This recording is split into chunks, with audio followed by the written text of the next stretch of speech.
even need any major accounting. What do you need? How much do you earn?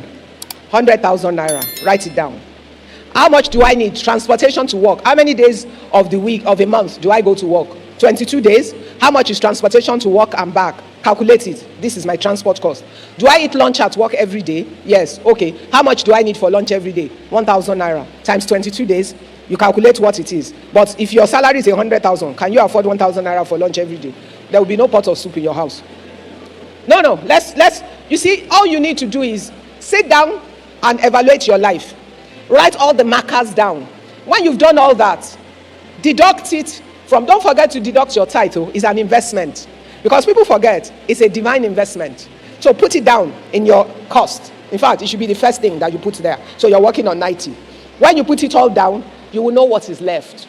If at the end you have 22,000 left, then you can decide what percentage of my income do I want to go into my investment account every month. 5,000, 10,000. It's your call. Make the call and put it there.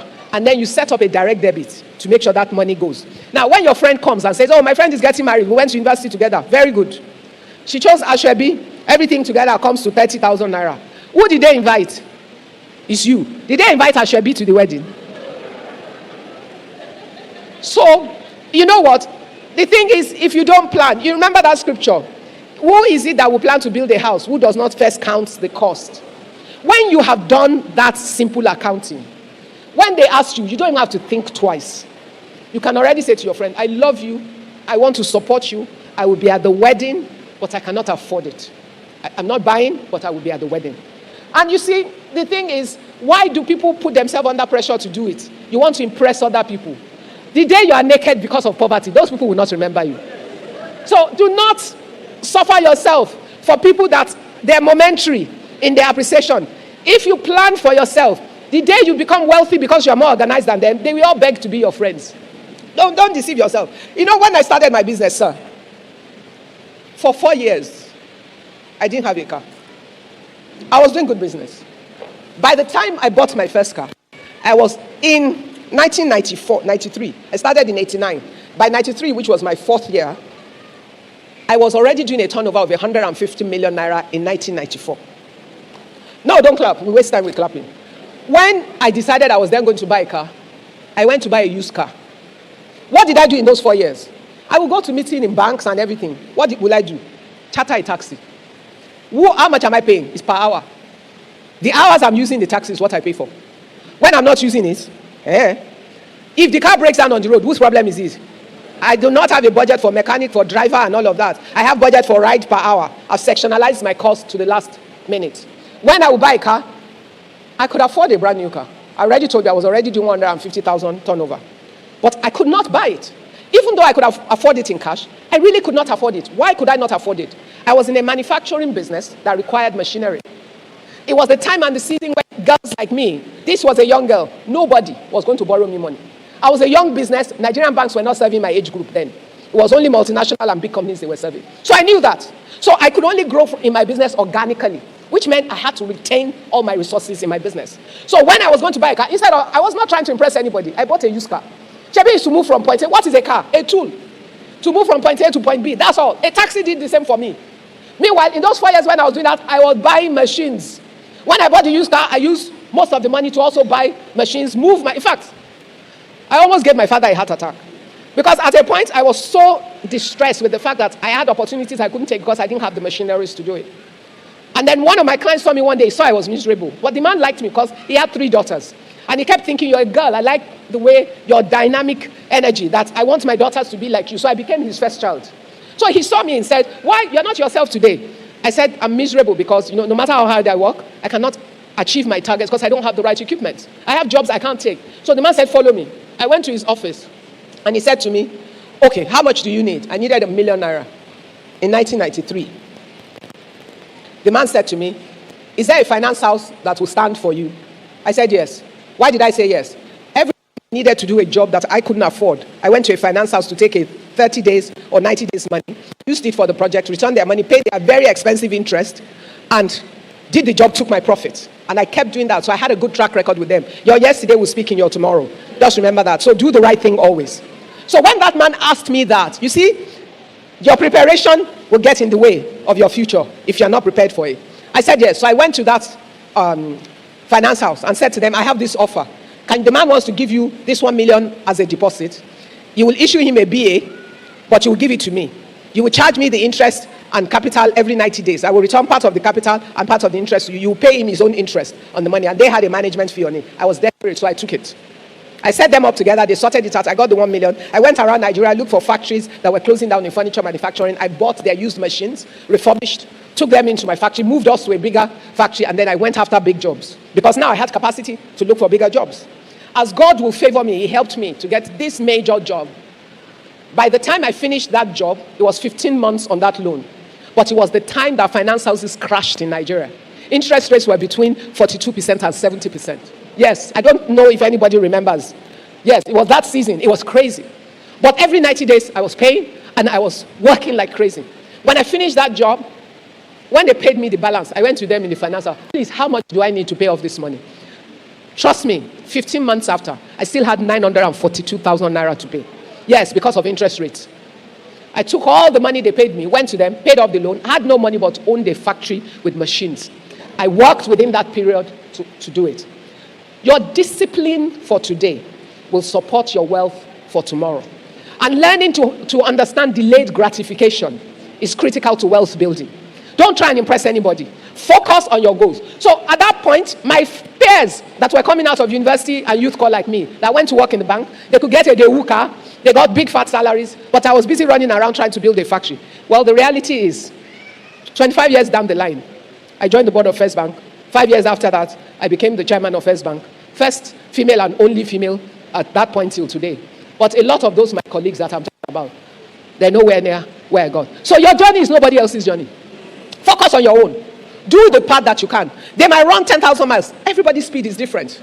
Just do your own. Don't try and impress anybody. In building wealth, be disciplined about your own journey. Yes, that is an opportunity for you to clap. I will pause for 1 minute and allow you to clap. Clapping for 1 minute and allow style. you, 1 minute. Just 1 Clapping. minute. Thank you, man. Okay, so we have people from all over, from Germany, from US, from Canada, from right now. So what it is that for the people in diaspora, would you say it's good idea to invest in Nigeria real estate rather than in countries where they currently reside? You know, I like it when the Nigerians who go abroad are still looking at opportunities in Nigeria. Because if you really understand some of the data that the central bank releases, many times repatriated funds by Nigerians in diaspora outweighs our income. I'm fine, thank you. It beats our income from oil. So that's why when people complain, oh, Nigerian skills are moving abroad, there are 220 million of us. I don't care, we can ship 50 million if they want. They should give us their territory to make money, as long as the money comes back to make Nigeria great. We are an exportable asset, our people. Some countries have that as a whole strategy. It's just that our government has not understood it to make the right investments and create the right structure. That is the truth. It's actually an exportable asset. Now, for those of you who are there, you want to invest in Nigeria. If you know what you are doing and you're organized about it, the return on investment that you can get in Nigeria, you can never get in the economies where you live. That is the truth. Let me tell you something. Yesterday I said I've been in some board meeting for the past 2 days. Okay. All the money that fund is giving out is from international funds from around the world. Why do you think they put their money in Africa? The highest return, even though they talk about the risk, the reality is our risk is based on perception. You must go and understand how country risk is calculated. Perception is such a huge part of it. Unfortunately, there's a huge perception issue with Nigeria that is very far from reality. Every time I'm on the plane, and I live on the plane, trust me, most of the people in business and first class are who? They're white people. Coming to do business where? What are they coming to do if there's nothing good here? Think, ask yourself. When you go around, I remember one day, one of my factories is joint venture with the largest French manufacturer of office seating. So when I was going to bring them to Nigeria, they had all this panic mode. All their neighbors would be watching TV about Nigerian news to tell them. So I told the guy who was working with me on it, I said, just come to Nigeria and you can come and see my country before I have to be explaining what I don't need to explain every day. Oh, we have problems. Don't doubt that. But every other country has problems. America has problems right now. So let's not talk about that. But we ourselves, we use our mouth to destroy our country. I told the guy, come. I will be at the airport to receive you. When he came, I took him around some of our projects in Lagos. They could see their furniture there. I then took him to Abuja and went to show him. Then there were a lot of buildings under construction. I said, you see all these buildings? There will be office furniture that will go inside. It's either yours or it's somebody else's. So you make the choice. Then in the afternoon, I said, let's have lunch at the Hilton before we go to Lagos. We go and catch our flight. When we got to the hotel, God has a sense of humor. When we got to the Hilton, there was a long table of women having lunch. They were all French women. He could hear them speaking, so he knew they were French. He said, oh, those are French women. I said, oh, yes, they are. That their husbands are somewhere all around Abuja making money. They are having fun, enjoying their life. The guy looked at me. I said, so you want to believe CNN or you want to understand that there are realities on ground? Just ask yourself. So you live there. Yes, there are risks with your investments in Nigeria, but it means you must be prudent, you must be diligent, and you must make the right choices. If you invest in properties, the return on asset for your property, you cannot get it where you are. Now, the next question I know you're going to ask me is, what about exchange rate? Exchange rate varies. It's about the time and the season. But you know what? If it's an asset like a building, you make no losses until you sell it, and you make no losses except you are changing that money back to FX at that moment in time. So it's really that you have to understand the system. Don't be sending money to your uncle to help you buy land and build a house that you might never find a house built or anything. If you are really going to invest in property in this day and age, there are enough property developers who are building assets that you must know how to invest in. Then the thing about property is, there's a shortage of housing in Nigeria today, but most people do not understand where that shortage is. So you live abroad, maybe before you travel, you used to live in the Lekki axis. So that's all you see as value. Okay. But investment is demand driven. You have to know where the need is to know where to put your money. The need for housing in Lagos is not in Lekki and VI or Ikoyi. Why? There's oversupply. There are many empty houses, blocks of apartments in that axis, and they're overpriced. So they're there. If you go, what are the needs that people have? Room, what do they call them? Self-contained, 1 room, 2 bedroom, 3 bedrooms. And where is the highest need? On the mainland. It's not on the island. But most people don't do their homework. So the fact that you want to live on the island, must your investments be after your pattern? It's an investment. It's not you that will live there.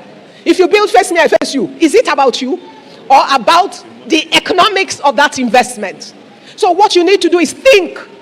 What kind of investment are you making? Where are the real needs? What kind of rent does it command? And how can you manage the asset? People tend to define investment by what they like. It's like women who do business. You want to sell bags. Okay, you like designer bags. All right. But you live in Surulere.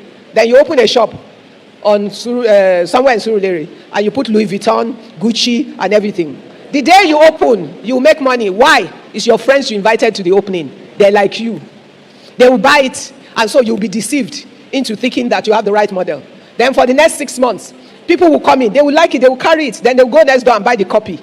Why? Because their pockets they like it, so your shop is aspirational, but their reality is in the shop that is selling the Chinese copy.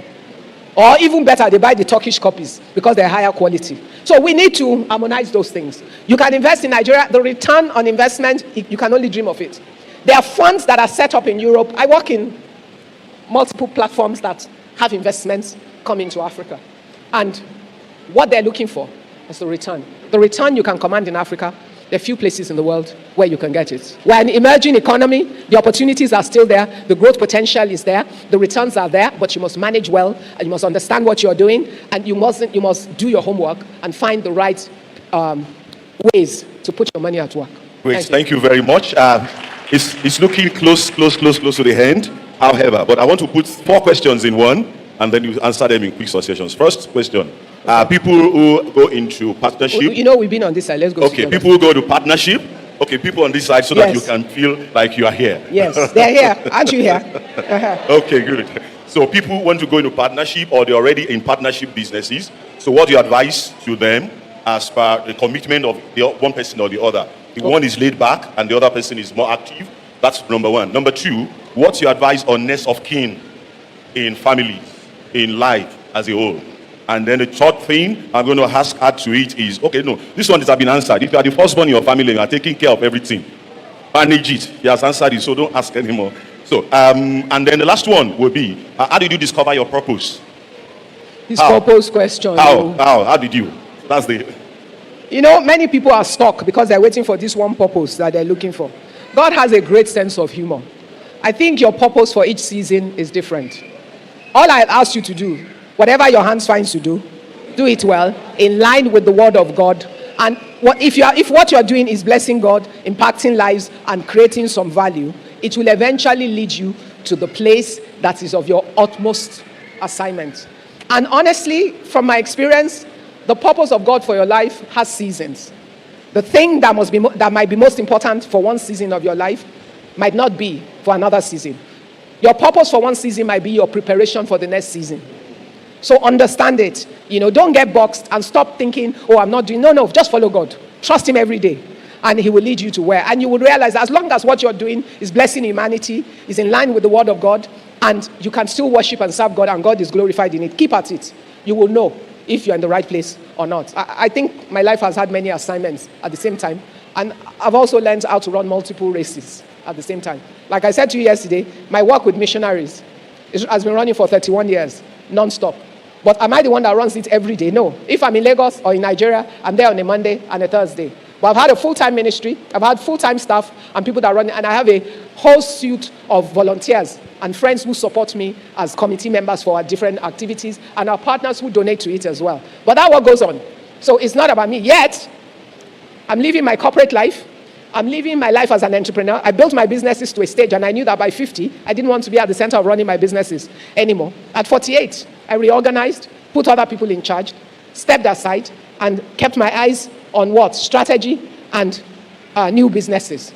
In between all of that, my corporate life took off heavily. So by the time I became chairman of First Bank, I had already stepped aside from running my business every day and all of that. Otherwise, it would have been really difficult with everything else. I've finished that phase of my life. I served on the board of First Bank and all its groups that I chaired over a period of 10 years and 4 months. And then moved on to what? To my developmental phase. I'm serving on multiple boards around the world and doing different things that affect the world, of which I'm part of at different scales around the world, and driving things that the Lord has laid upon my heart. So be open to the Lord. Follow him. He knows the way. He will lead you. So don't get boxed in this. I can't find my purpose. Do whatever it is you can do today. Let it honor God. You will find everything else. One side. Partners. Let me do partners first. Partners. If you really want to do big things, you will find out that there are few big things you can do all by yourself. That's just the truth. So you have to have a heart for collaborating and working with people. Partnership is one of those tools. Now, it's important that you understand that when you go into a partnership, it's like you getting married. Will you marry just anybody? If you will not marry just anybody, you cannot partner with just anybody. You have to understand what the vision is about. You must determine that you both want the same things. Because if you want different things, you must know if the different things that you want are different things that can work together. Because if the things you want cannot work together, you'll have a problem. You must check your values. Be sure that your values are aligned. Why is it important? One of the things that would destroy partnership any day is a conflict of values. If your values are at conflict, if your partner doesn't care how we make money, we just must make money, and you are a child of God, and you want to be able to live according to the word of God, you're going to have a problem. If your partner does not believe that, as a company, you should sow to the things of the kingdom, that's something you can manage. When you share the profits, put your own money to the kingdom, because you're the one that has that belief. Now, don't forget, the Bible talks about being unequally yoked. It doesn't mean you can't do business with somebody else who is not in your church or born again like you. Values. Because sometimes some people are not committed like that yet, but they have substantial values that can align.